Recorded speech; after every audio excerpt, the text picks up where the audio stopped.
Sebab mereka adalah rakyat kelas kedua di mana mereka tak dapat akses yang sama seperti kaum Melayu. Status Bumi Putera dan bukan Bumi Putera sudah cukup membuatkan mereka tidak rasa sebagai sebahagian daripada Malaysia.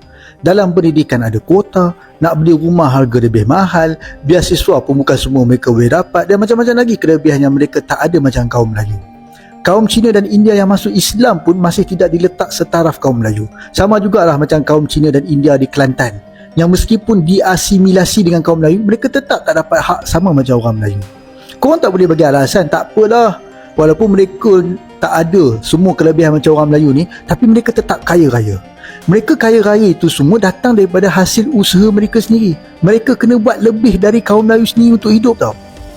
Universiti yang mereka masuk pun selalunya swasta saja yang mahal. Itu belum lagi diambil kira dengan kaum Cina yang banyak cipta peluang pekerjaan pada orang Melayu dengan menubuhkan banyak syarikat dan perniagaan.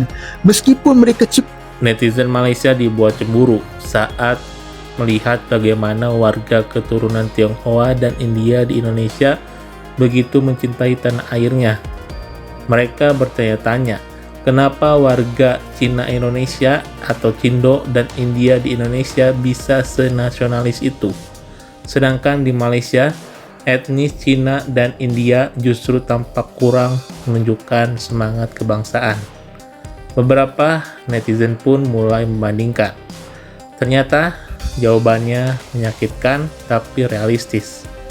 Karena di Malaysia, minoritas seperti Cina dan India merasa didiskriminasikan oleh kebijakan yang memihak kaum Melayu. Sistem seperti Bumi Putera dianggap menciptakan jarak sosial, membuat minoritas merasa terpinggirkan, bahkan dari rasa memiliki terhadap negara. Sementara di Indonesia, meski tak sempurna, warga keturunan seperti Cindo dan India tumbuh dengan semangat Bhinneka Tunggal Ika, diberi ruang untuk menjadi bagian dari bangsa, bukan hanya warga kelas 2. Jadi, benarkah nasionalisme tumbuh dari rasa memiliki atau dari rasa diterima? Mari kita bahas lebih dalam lagi. Jangan lupa berkomen dan subscribe-nya.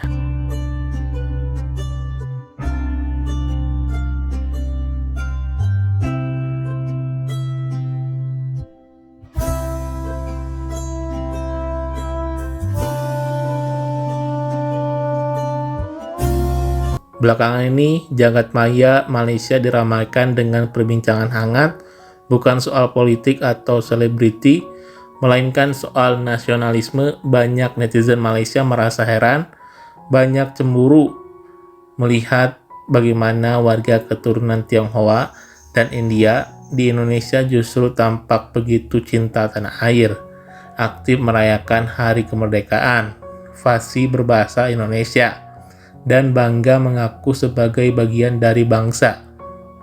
Sebaliknya, di Malaysia, sentimen terhadap warga keturunan Cina dan India kerap kali berujung pada stereotip bahwa mereka kurang nasionalis, bahkan dianggap asing di tanah sendiri. Tapi, apakah ini semata soal karakter atau ada akar persoalan yang lebih dalam? Salah satu alasan mencengangkan yang mencuat dari diskusi ini adalah diskriminasi sistemik. Banyak netizen Malaysia mengakui bahwa perlakuan negara terhadap kaum non-Melayu, terutama dalam pendidikan, pekerjaan, dan kebijakan afirmatif, membuat sebagian warga keturunan merasa terpinggirkan, seolah bukan bagian dari warga kelas 1. Bandingkan dengan Indonesia, di mana meski rasialisme masih ada, warga Cindo dan India tak dihadapkan pada sistem hukum atau kebijakan negara yang secara terang-terangan membatasi ruang gerak mereka.